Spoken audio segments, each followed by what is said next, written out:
Tantor Audio, a division of recorded books, presents Ivan Pavlov, A Very Short Introduction, by Daniel P. Todes, narrated by Gary Tiedemann. Chapter 1. Winter at Koltushi. New Year's Day 1936 found Ivan Pavlov at his favorite place, his science village outside Leningrad in the countryside at Koltushi. Grieving, exhausted, and excited, he was catching his breath after an extraordinary 15 months. They had begun with the Soviet state's effusive official celebration of his 85th birthday in September 1934. He had then overseen the completion of Koltushi, survived a near-fatal bout with pneumonia in spring 1935, embarked on a triumphant trip to London, returned to Leningrad in early August to star at the spectacularly successful International Congress of Physiology, paid a nostalgic visit to his hometown of Riazan, and finally returned to Koltushi for some rest. There, his friend, artist Mikhail Nestorov, painted a portrait of his triumphant host, slamming his fists on a table in a characteristic passionate gesture, with his science village, symbol of his historic achievements, in the background. 1 month later, in October 1935, his son Vsevolod died suddenly of cancer. Pavlov blamed himself for passing on defective genes, and in his eulogy proselytized for genetics and eugenics. He then resumed his intense work routine, 6 days weekly in his 3 labs, plus the regular Wednesday gatherings with co-workers. In late December, in an annual expression of political incorrectness, he did the same every Easter. He announced a Christmas holiday for his labs and returned to Koltushi. "The damned grip still lingered," Pavlov complained, "and has shaken my certainty of living to 100. But he needed at least 5 more years for his 2 passions, to witness the triumph of our scientific idea and the fate of my homeland." His 3 decades of research on conditional reflexes had reached a critical juncture. Pondering recent experiments on dogs and Koltushi's chimps, Rosa and Raphael, he had decided on a bold new turn. Now he gathered his thoughts for April's Psychology Congress in Madrid, where he would unveil his revised understanding of the conditional reflex and innovative lines of investigation on animals' most complex perceptions and behaviors. As for Russia's fate, he desperately wanted to believe that things were changing for the better. The past 2 years had been confusing and contradictory.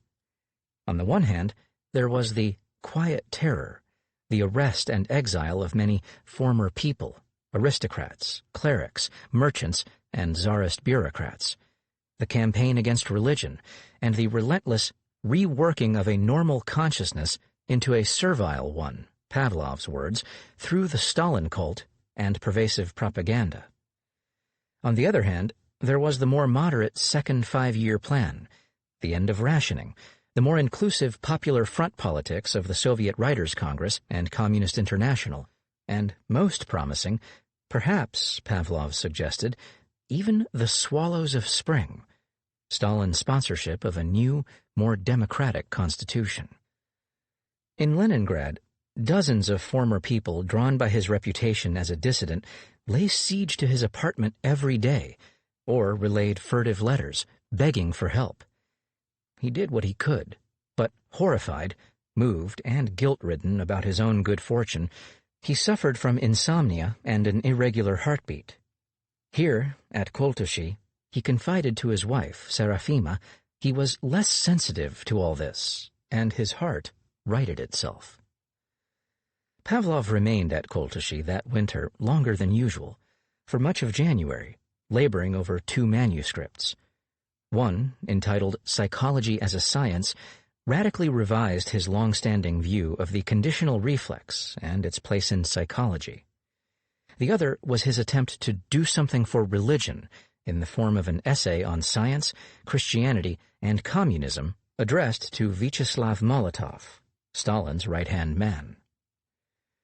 For the more than 6 decades since he had defied his father and abandoned the theological seminary for studies at St. Petersburg University, Pavlov's passionate practice of science had dominated and integrated his life.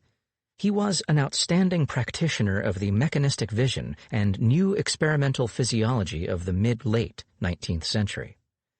From the 1890s until 1903, he deployed exquisite experimental and surgical prowess, interpretive ingenuity, and an army of co-workers to analyze the digestive system as a purposive and precise chemical factory. His masterful Lectures on the Work of the Main Digestive Glands, 1897, brought him international renown, and in 1904, Russia's first Nobel Prize. That digestive factory, however, was inhabited by a ghost, psyche, which continually frustrated and, for Pavlov, explained the experimenter's inability to wrest from lab dogs truly factory-like results. He then turned to this ghost itself in the 3 decades of research on conditional reflexes that raised him from a Nobel Prize winner to an international icon. "Only one thing in life is of essential interest for us," he declared as he began this research: "our psychical experience."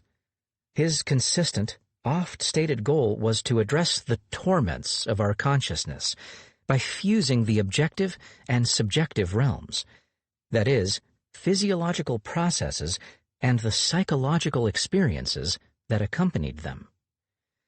These two realms and their relationship constituted what Pavlov termed higher nervous activity, and by his research, by understanding the psyche in terms of mechanistic, determinist law, he hoped to explain human torments and render them accessible to the palliative force of reason.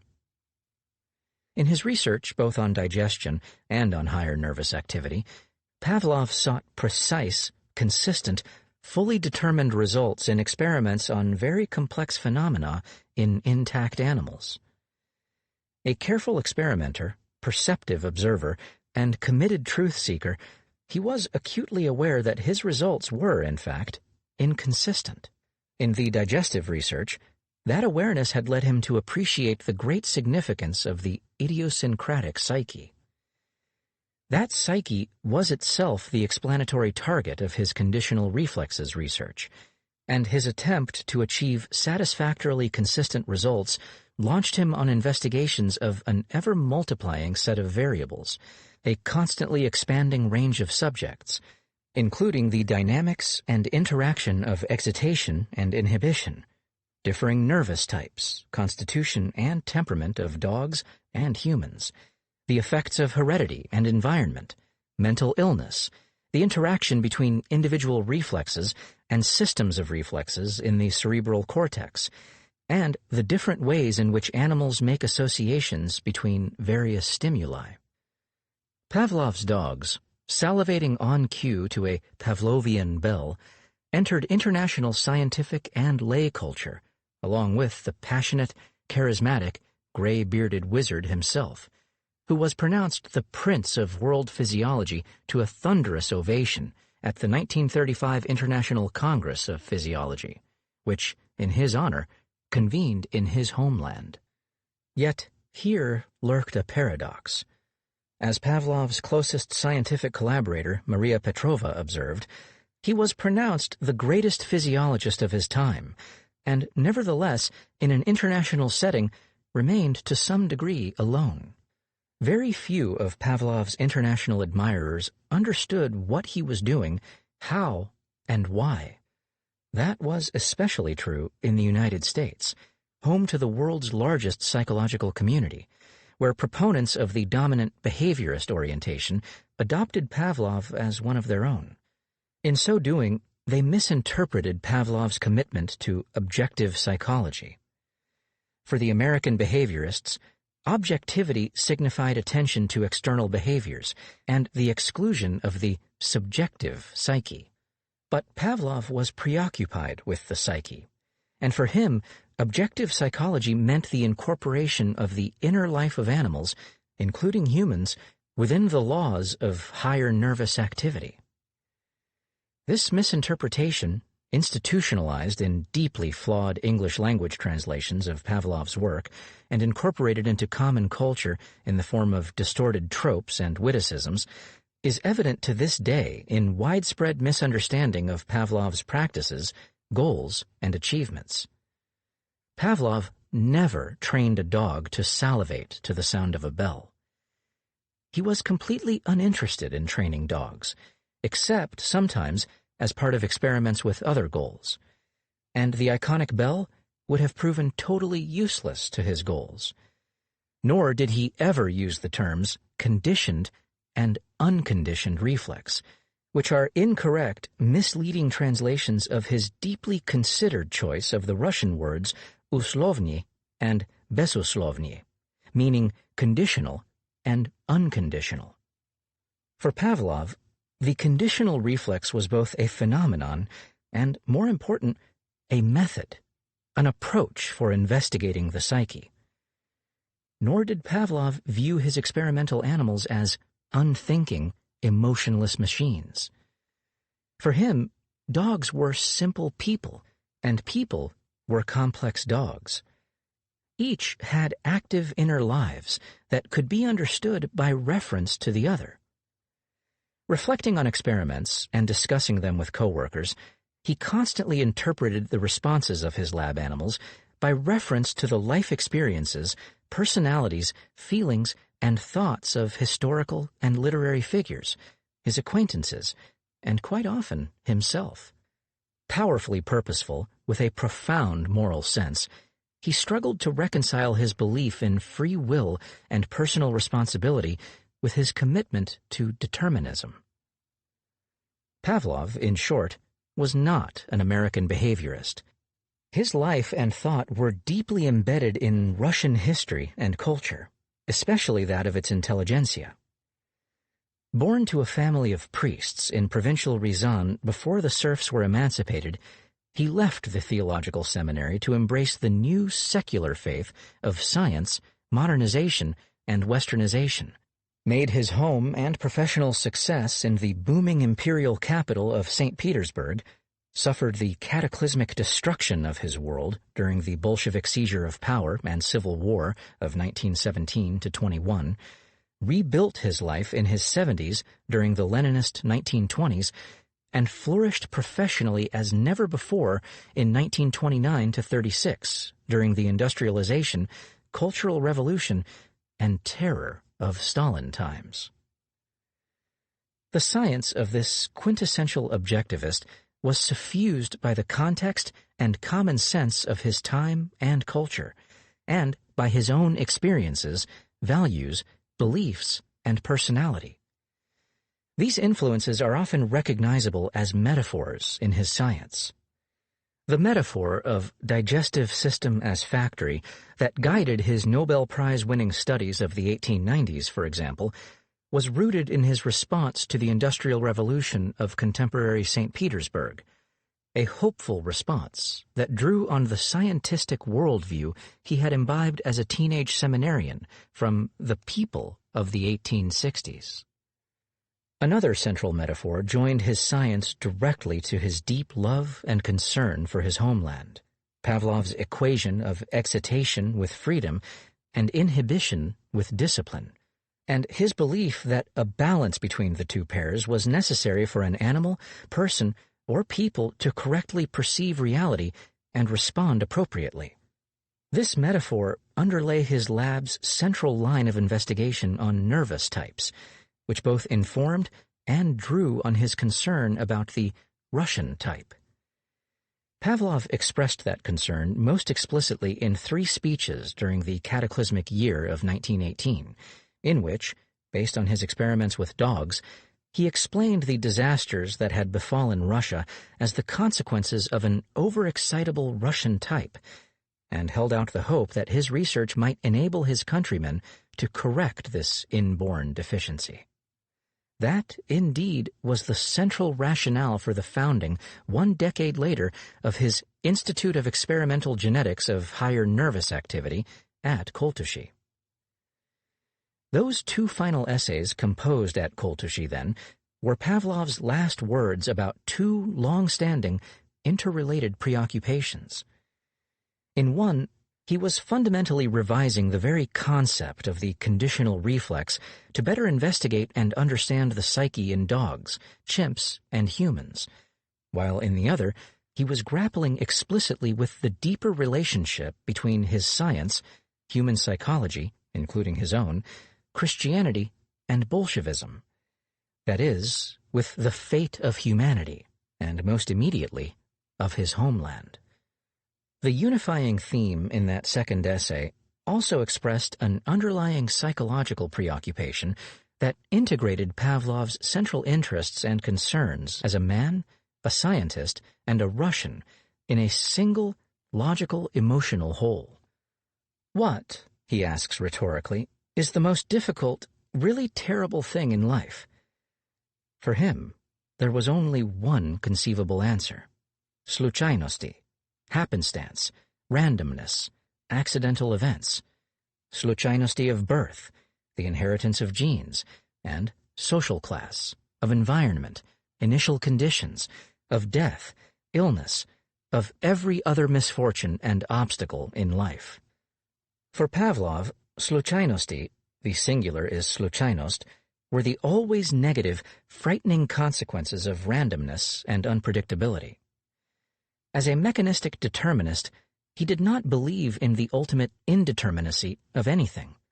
Yet, sluchainosti plagued a vulnerable individual from outside one's frame of reference, understanding, and control, rendering it impossible to peacefully and soberly calculate and fulfill my mission in life. That required a regular, undisturbed course of life and certainty in it. But where can one obtain either? The opposite of and antidote to sluchainosti was another lifelong keyword: pravilnost. The adjective is pravilny, regularity, lawfulness, certainty, and correctness, in the organism, in the form of scientific law, and in life. Pavlov demanded these qualities in his daily existence, cherishing order and predictability as a reassuring measure of control over his own explosive nature and the demonstrably cruel randomness of life. Sluchainost was the realm of chaos and vulnerability, pravilnost that of law, certainty, and control, the province of science.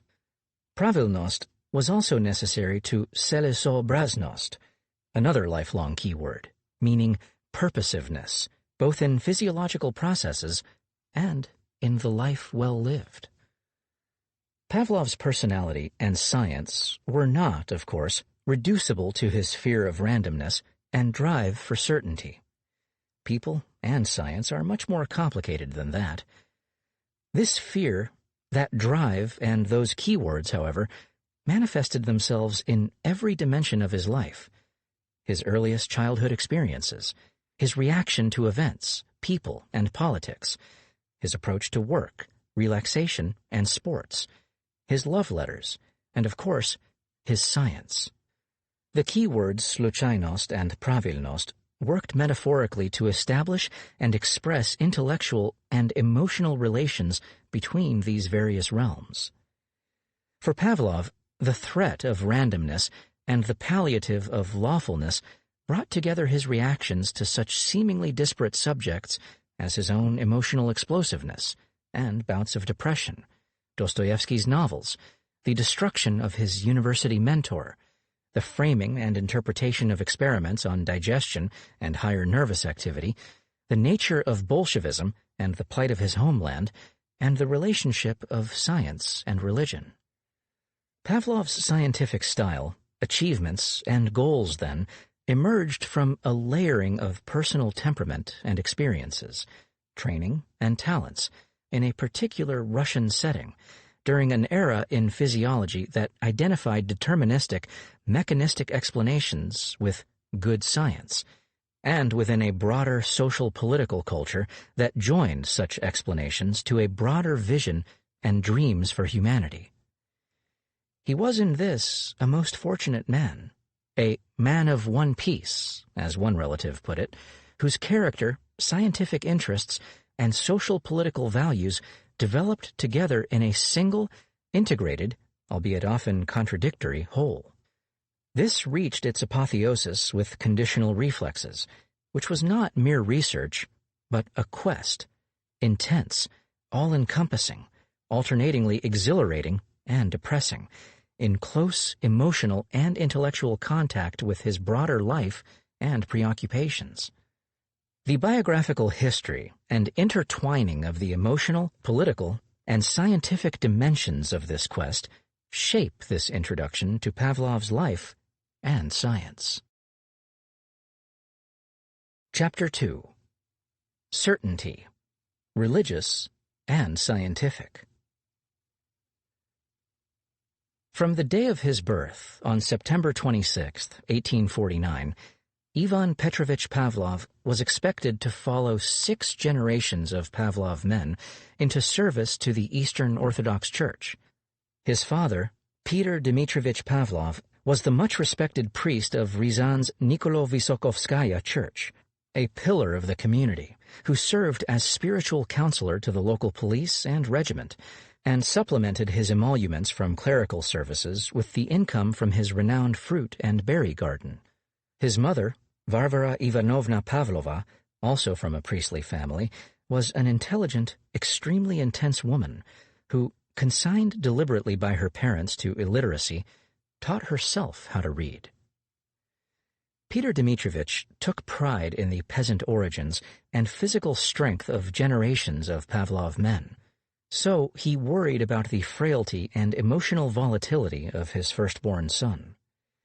Endowed with a phenomenal memory, Ivan was passionate, willful, and thin-skinned, laughing, screaming, and arguing until the tears fell.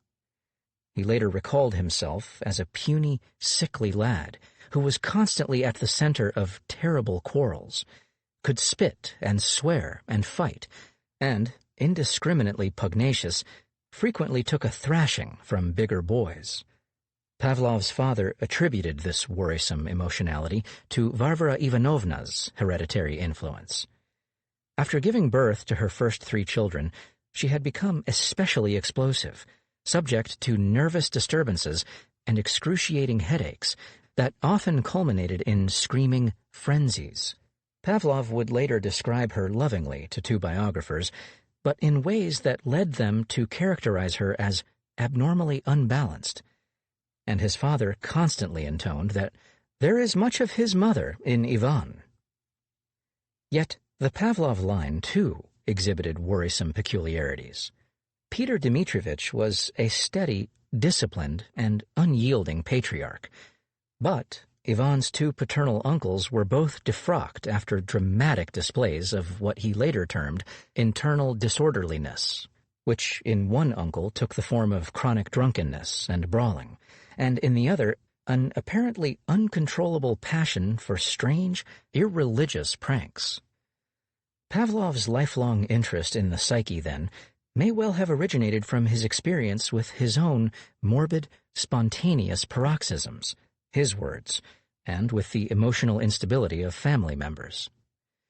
As a student and young professional in the 1870s and 1880s, he would several times be diagnosed with neurosismus and hysteria. As a laboratory chief from the 1890s through the 1930s, his explosive outbursts at coworkers were legendary, and even in his 70s, he wondered how such an unbalanced choleric as he could become a successful scientist, a mystery that he finally resolved through conditional reflex experiments on dogs. The unity of mind and body was part of the Eastern Orthodox culture that Ivan imbibed at home, in his father's church, and for many months at a local monastery. At about age 8, he took a bad fall off a high fence onto a stone platform, breaking some bones, suffering for months from pleurisy and other complications, and becoming so weak that his younger brothers teased him about his frailty. Ivan's godfather, the father superior at nearby Troitsky Monastery, finally took him under his wing and subjected him to a strict routine that featured vigorous physical activity during the day and confinement to his room with a reading and writing assignment every night. Upon recovery, Ivan took with him the monk's gift of a favorite book, Krylov's Fables, which he kept on his writing table for the rest of his life. Pavlov left no record about the fear and helplessness he must have felt during the long, uncertain months after the accident, but would speak often about his rescue at the monastery as a turning point in his life.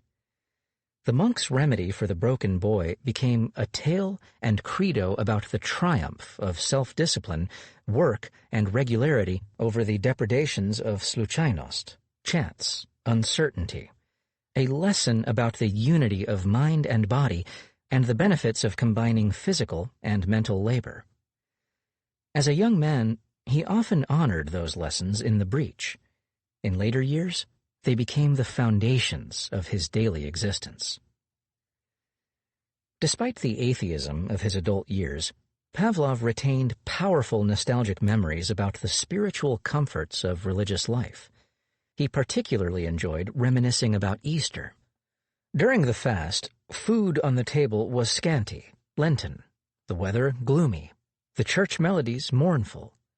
And then, suddenly, there began the bright rejoicing of Easter with its clear sunny days, with joyous, cheerful melodies, and with an abundance of tasty delicacies. Asked by a co-worker in the 1910s about his attachment to the holiday, he alluded revealingly to an Eastern Orthodox custom that promised children certain protection from ill fortune if they could accomplish one task. I remember vividly how on Holy Thursday, Mother would bundle me and my brothers off to church, give us each a candle, and tell us that during the service we must light a candle and then carry it home. And we went and worried that the candle would go out. And these memories are so joyful that I sometimes go to church on Christmas and Easter. Seminarian in the 1860s. At age 15, he entered Riazan Seminary, where the culture featured that familiar emphasis on balance, self-discipline, mind-body integration, and the certainties of faith. Here, some 470 students received a classical ecclesiastical education that emphasized church doctrine and history while also preparing them in history, literature, foreign languages, and math. The natural sciences were represented by one course on physics and cosmography. Ivan's circle at seminary included his younger brothers, Dmitri and Peter, and two sons of the rural clergy, Nikolai Bystrov and Ivan Cheltsov, who rented corners in the Pavlov home. During their first years there, Ivan, Bystrov, and Cheltsov ranked at the very top of their class. Some courses explicitly confronted the heretical views that were becoming increasingly popular within the intelligentsia in the 1860s. Moral theology, for example, concerned the history and content of Christian moral doctrine, including the moral nature of man, his high dostoyenstvo, moral dignity and obligations and calling, contrasted the Christian and naturalistic views of virtue, and refuted claims that science contradicted Christian doctrine. Basic theology did battle against materialism, atheism, and pantheism. Here, too, during the first half of 1867, Ivan received the only formal instruction of his life in logic and psychology. The young cleric, Nikolai Glebov, explained that human psychology is governed by the complex interplay of body and soul, the former responding passively to external material conditions, the latter acting independent of them. Glebov acknowledged that the digestive, circulatory, and nervous systems all influenced human thought and feelings, even contributing to differences in personality, but emphasized that the soul, a spiritual, independent, conscious, and free force, manifested itself in humans' higher, active self. Stimuli from the external world impress themselves upon our sensory organs, but only the activity of the soul, manifested in attention, representation, and memory, created mental images, ideas, and judgments. Ivan absorbed Glebov's perspective well enough to earn a grade of excellent in the course, but had by this time embraced a very different worldview under the influence of Russia's people of the 1860s, Shestidesiatniki, Encouraged by Tsar Alexander II's reforms, particularly his emancipation of the serfs, greater latitude for local government, and relaxation of censorship, these thinkers portrayed science as central to the formation of the new type of individual essential for the creation of a new, modernized Russia. Ivan's favorite essayist of the time, Dmitry Pisarev, argued that these thinking proletarians, or realists, steeped in insights, methodologies, and intellectual discipline of science, would sweep away the mystifying muddle of church and state superstition and lead the way to a productive, powerful, and just Russia. Students at seminary were expressly forbidden to read books of their own choosing, especially books with ideas contrary to morality and church doctrine.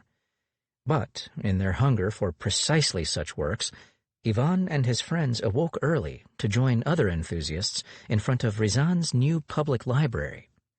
They eagerly devoured new translations of the vulgar materialists Karl Vogt, Jacob Moleschott, and Ludwig Buchner, lectures by French physiologist Claude Bernard, whom Pavlov later called the original inspiration of my physiological activity, G.H. Lewis's Physiology of the Common Life, Wilhelm Wundt's Lectures on the Human and Animal Mind, and Russian physiologist Ivan Sechenov's controversial Reflexes of the Brain, in which he argued that even noble thoughts and volitional acts could be explained as reflexive responses.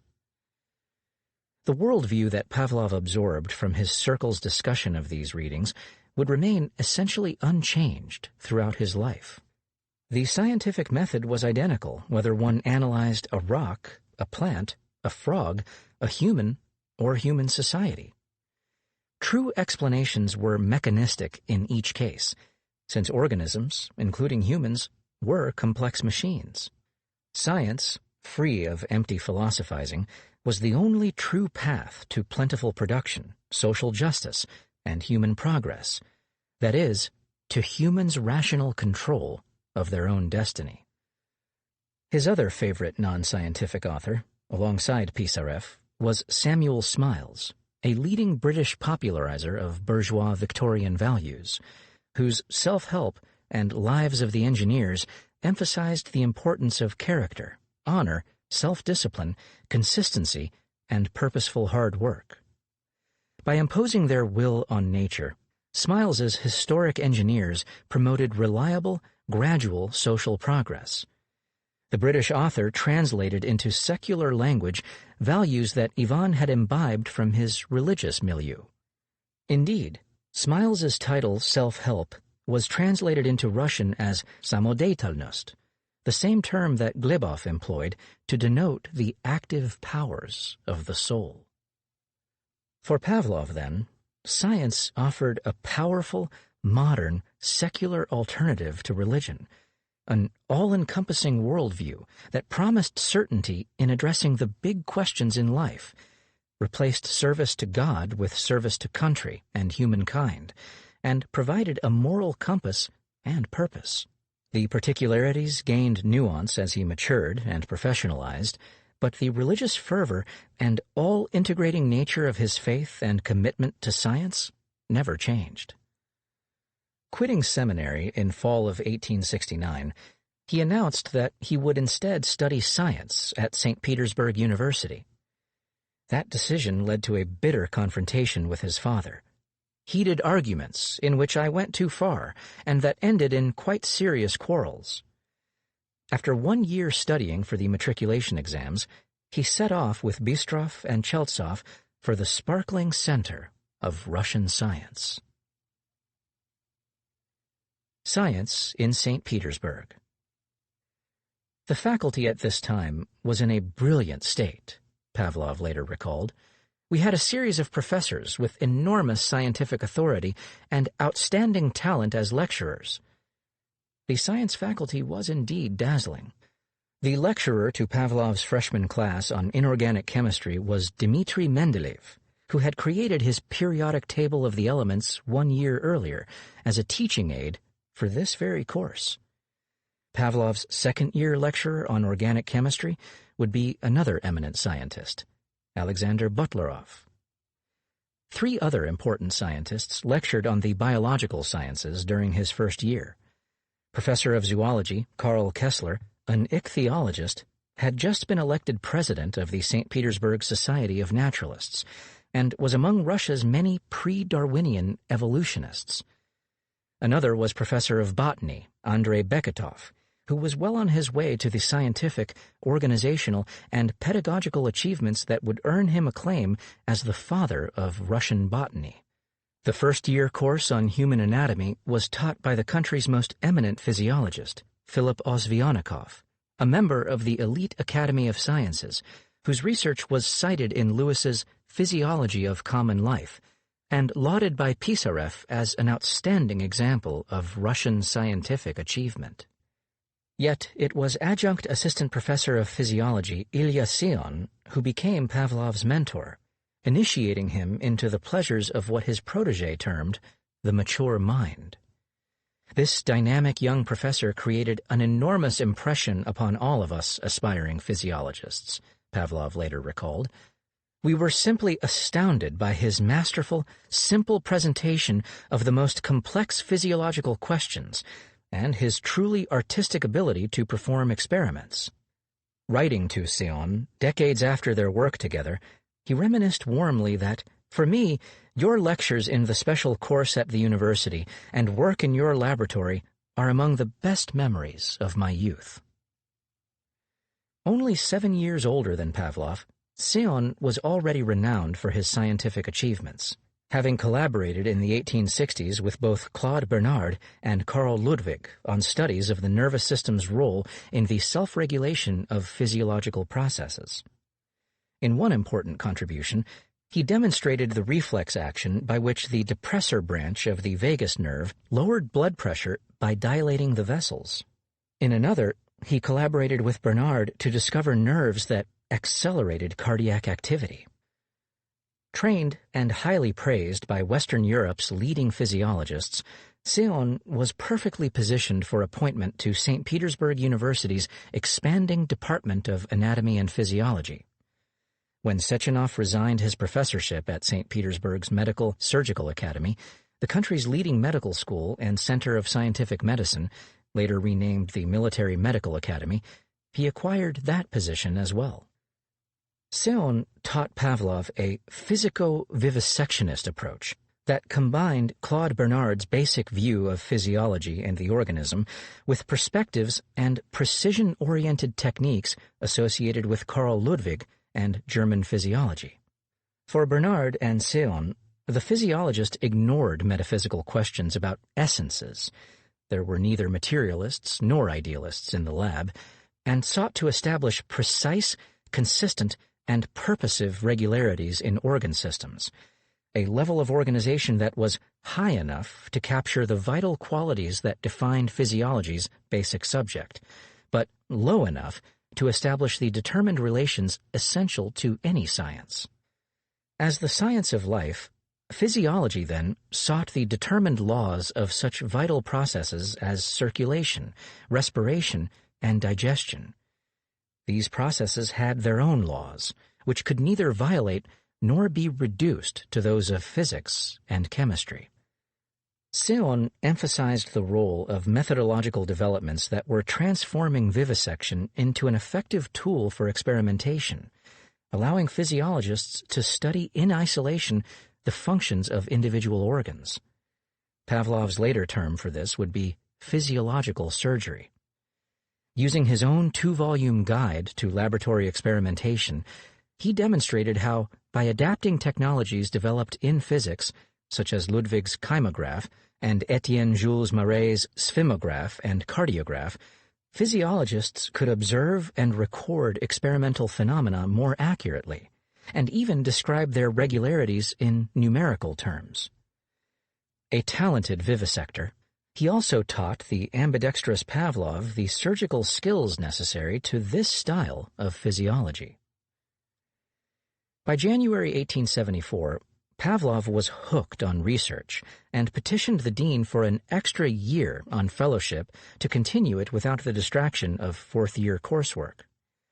Granted the extra year, Though not the additional fellowship, he used it to collaborate with other students on 3 original research projects that extended Séon's investigation of the nervous regulation of organ systems. 2 concerned the heart and circulatory system. The third earned the gold medal in a university competition to address the theme, suggested by Séon, on the nerves governing the work of the pancreatic gland. Pavlov's plans were now clear and exciting. After graduation, he would serve as Séon's lab assistant at the Medical Surgical Academy, while earning there the medical degree considered a prerequisite for a professorship in physiology. Soon, however, he was reeling from a most unlikely and traumatic wild episode, as he later put it. The linchpin of his plans, this most talented physiologist, Ilya Séon, was chased out of the academy. Séon's shocking demise resulted from the confluence of various factors in a perfect storm. A powerful faction at the Military Surgical Academy had always opposed his appointment. His provocative, politically conservative public lecture of January 1873 on the heart and the brain, in which he attacked nihilists who falsely viewed physiology as a materialist science, alienated much of the faculty and student body. Anti-Semitism, he was Russia's first Jewish professor, and his personal truculence set many people in all camps against him. The precipitating event arose from the mundane issue of grades. Although the Academy's faculty and curriculum had been reformed in the spirit of scientific medicine, many students remained unconvinced that theoretical sciences, such as physiology, were directly relevant to medical practice. Nor, at this time, was there much evidence to the contrary. Traditionally, then, a student delegation would request that their teacher of a theoretical science forego an exam and give the entire class a passing grade. Séon, however, refused. The students ignored his warnings, and 130 of them failed his final exam in spring 1874.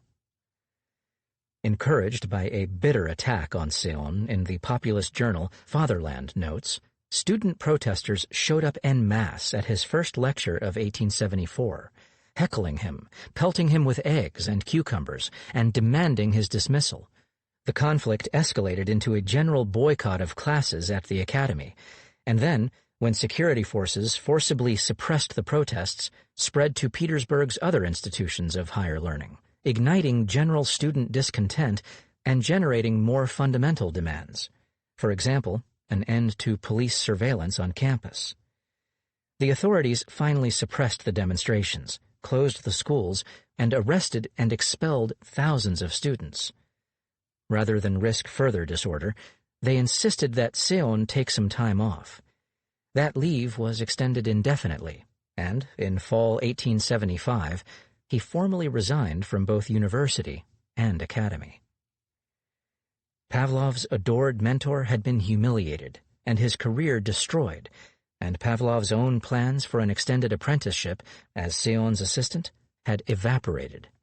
A few years later, his fiancée noticed that he never spoke about the incident, but clearly appreciated her sympathetic sarcasm about ignoramuses wishing to receive a medical degree for playing billiards. More than 40 years later, in a public address on the Russian mind, he commented bitterly about Russians' attitude toward freedom of speech. "Do we have this freedom? One must say no. I remember my student years. To say anything against the general mood was impossible.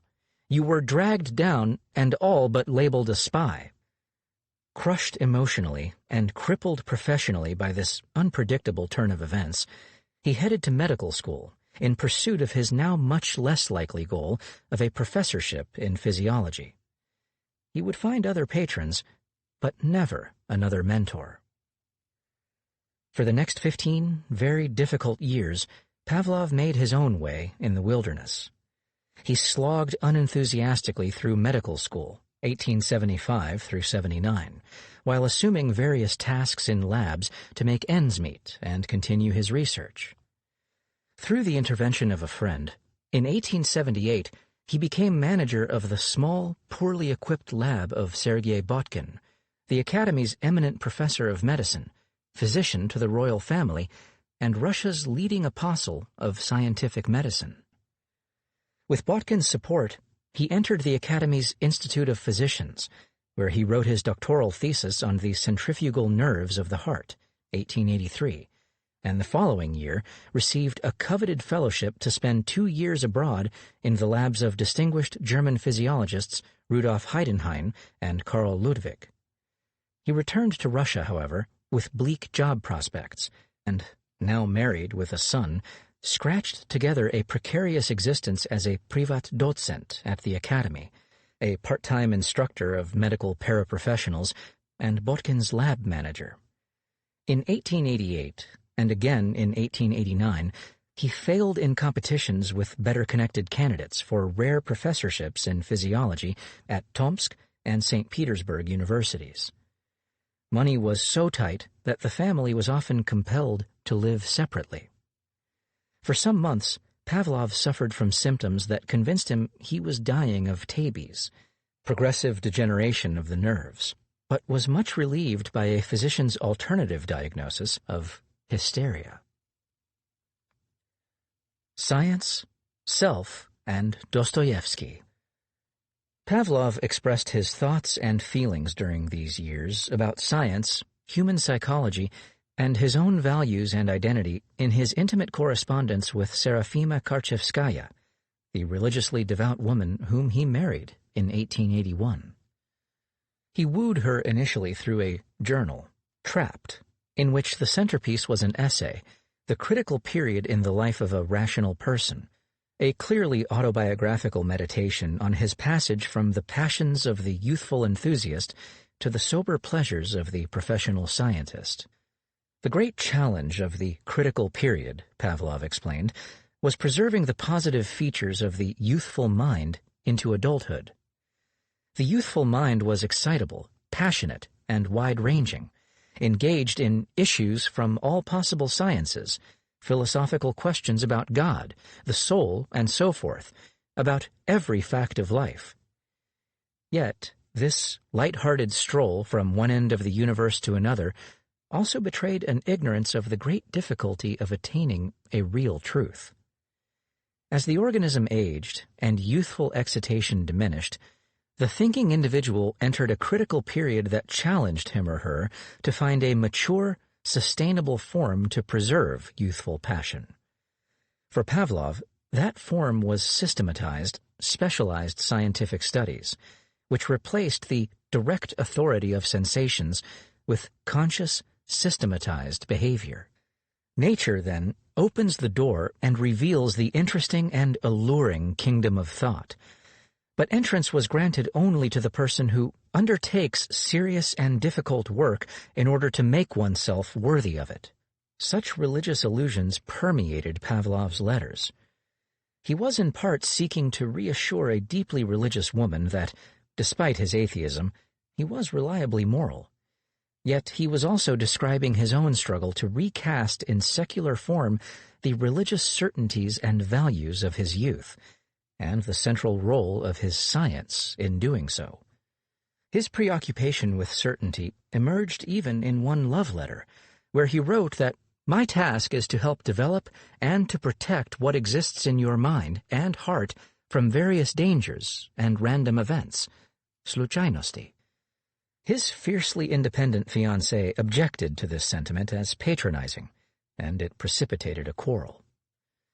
The materialism and scientism of the people of the 1860s would always remain embedded in Pavlov's outlook, but he had abandoned his earlier youthful attitude toward knowledge for the mature professionalism that he had imbibed from Sion. He now identified not as an 1860s materialist, but as a scientist, as he would later put it, a naturalist who investigates life by the method that best leads to the achievement of true knowledge. Yet he had also preserved his youthful passion for the big questions. The intellectual-emotional issues involved in his identification as a scientist and their relationship to his interest in the psyche also emerge in Pavlov's letter to Karchevskaya about Fyodor Dostoevsky, who was at this time intervening forcefully in the pressing ideological, political, and spiritual issues of the day. The young couple discussed the great writer's novels, The Adolescent, and especially the brothers Karamazov. Karchevskaya was studying to become a teacher of rural peasants, and in 1880 helped arrange Dostoevsky's participation in a fundraiser for needy students, which led to several personal conversations with him that she cherished thereafter as the most important moment in my religious life. Our Dostoevsky, as Pavlov put it, became a point of reference as they grappled with their feelings and beliefs about a set of related important subjects for them as a couple, headed perhaps for marriage, faith and religion, reason and science, intimacy and morality. Reading the brothers Karamazov, Pavlov identified uncomfortably with Ivan Karamazov, whose harsh rationality and inability to make a religious leap of faith condemned him to nihilism and spiritual disintegration. The more I read, the more uneasy my heart became. Karamazov's basic nature, or at least his given state, is the same as mine. Obviously, this is a man of the intellect. The mind alone has overthrown everything, reconstructed everything, and the person was left wooden-headed, with a terrible coldness in his heart, with the sensation of a strange emptiness in his being. Reason brought Karamazov rich satisfactions. Recall the great Inquisitor and such great flights of moral thought. Yet what a sorry life he led! Pavlov described his own plight by citing Karamazov's confession that he would gladly surrender the pleasures of reason for the comforts of faith. Yet, like Karamazov, his nature and life experiences rendered this impossible. He rejected, though, Dostoevsky's view that this problem was rooted in the triumph of reason. It resided, rather, in our very nature, and so raised an important challenge beyond the reach of currently paltry science, understanding the human type. Pavlov returned constantly to this same theme. Liberal essayist Konstantin Kavelin had described the modern Mephistopheles as the devaluation of the emotional and subjective side of life in the face of recent successes in deterministic natural science. This, he reminded Karchevskaya, was his own inextricable issue. Yet here again he identified this as a problem with human nature, and so a challenge for science. How did one reconcile a law-governed universe with the special qualities of personal life, in which these laws are not in effect, where freedom necessarily rules? Science now offered only pathetic explanations, so man remained unable to understand the sense, the force of his personal aspirations and efforts. Human psychology remained one of the last secrets of life, the secret of the manner in which nature, developing by strict, unchangeable laws, came in the form of man to be conscious of itself. Returning to this same theme a few weeks later, he added, "Where is the science of human life? Not even a trace of it exists. It will, of course, but not soon, not soon." He also addressed repeatedly Dostoevsky's view that reliable morality was impossible without religious faith. "I myself do not believe in God," he reminded Karchevskaya, but the religious language of his letters both captured his own struggle for secular replacements and reassured her that he shared her basic values and goals. Unshrinking rationality and a commitment to truth was the basis of his struggle for personal virtue, for moral dignity. "It is for me a kind of God, before whom I reveal everything, before whom I discard wretched worldly vanity." A commitment and disciplined approach to scientific truth could, he assured her, provide the same spiritual satisfaction and reliable moral compass as did religion. Physiological thinking. Pavlov's immersion in a medical milieu for 15 years contributed much to his developing scientific style. Deepening the sensibilities he had imbibed from Bernard and Sion, it encouraged his lifelong emphasis on whole animal physiology. Surrounded by clinics and practitioners at the country's center of scientific medicine, he constantly bore in mind the relationship of his research to medical practice and approached the experimental animal much as a physician approached a patient. Working on intact animals, he was, like a good physician, constantly aware of the differences between individuals, and, as he observed in one early article, the influence of an animal's psychic or physiological state on its responses to experiments. As manager of Botkin's lab, he was also compelled to develop management skills and think creatively about the organization of scientific work. Incorporation into Botkin's network generated a broad and influential circle of supporters for the young scientist, who, by his fierce loyalty to his exiled mentor, had alienated himself from the city's leading physiologists. The 2 years abroad, 1884 to 86, that he divided between Carl Ludwig's lab in Leipzig and Rudolf Heidenhain's in Breslau also proved significant for his thinking about good physiology and a life in science. Pavlov found both scientists inspiring models of the mature mind, having preserved their childlike enthusiasm, energy, and kindness by placing their entire life, all its joy and grief, in science. Their scientific practices deepened the perspective Pavlov had imbibed from Sion.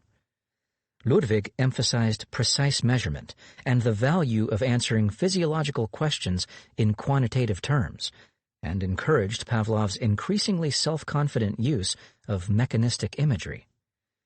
Both Ludwig's isolated heart and Heidenhain's isolated stomach exemplified modern animal technologies that permitted experiments on an intact and functioning organ that responded more normally than during standard slash and stimulate vivisections. The differences between the two were equally instructive. Ludwig managed a new type of physiological lab that did not yet exist in Russia. A large, well-equipped facility that made efficient use of inexperienced scientists and physicians attracted by the growing prestige of scientific medicine. Appreciating the advantages of its scale, Pavlov was also critical of the distance it created between Ludwig and the lab bench, and of his experimental style. Experiments are generally conducted stingily. The small details of experiments are not especially taken into account. Instead, co-workers used more or less exact instruments to quantify experimental results, which Ludwig then subjected to careful, abstract processing in a study. Heidenhain operated a small workshop lab and practiced a scientific style that Pavlov considered much better for physiology, which required sensitive interpretation of messy data grounded in a grasp of the experimental situation as a whole. Constantly present at the bench and alert to every detail, Heidenhain conducted experiment after experiment each day, varying its particulars until he finally made himself the master of the fundamental condition. Only then did he record the results. The superiority of this approach was evident in Heidenhain's repeated correction of Ludwig's conclusions. "We are not physicists," Pavlov observed, "who can extract the numbers from an experiment and then leave in order to calculate the results in an office. The physiological experiment must always depend on a mass of the smallest circumstances and surprises, which must be noticed at the time of the experiment. Otherwise, our material loses its real sense." His wilderness years, then, prepared him well to take advantage of good fortune when, in 1890 to 91, another perfect storm suddenly transformed him from a struggling 40-year-old part-time lecturer to director of Russia's best-equipped and staffed physiological lab. The basic events were these. Botkin assigned Pavlov the apparently thankless task of representing him on the planning committee for a bacteriological institute under the aegis of activist philanthropist Prince Alexander Oldenbursky. Hoping to publicize this project and win it state funding, Oldenbursky pressed his scientific collaborators for a rapid experimental verification of Robert Koch's new cure for tuberculosis. The tactic backfired, despite hopeful initial signs. tuberculin failed utterly, destroying Oldenburski's credibility within Russia's medical community. This forced the prince to broaden the scope of his institute and seek persons of lesser stature in order to recruit division chiefs. The prince finally prevailed on his cousin, Tsar Alexander III, to finance his new Imperial Institute of Experimental Medicine. After more eminent candidates either refused the posts or were disqualified as non-Russian, Oldenburski offered Pavlov, who had remained loyal throughout this ordeal and enjoyed the support of Botkin's network, the directorship, which Pavlov declined, and then the physiology division, which he accepted wholeheartedly. For Pavlov and his admiring wife, this extraordinary turn was not the result of sluchajnost, but rather the long overdue fruit of his talents and achievements.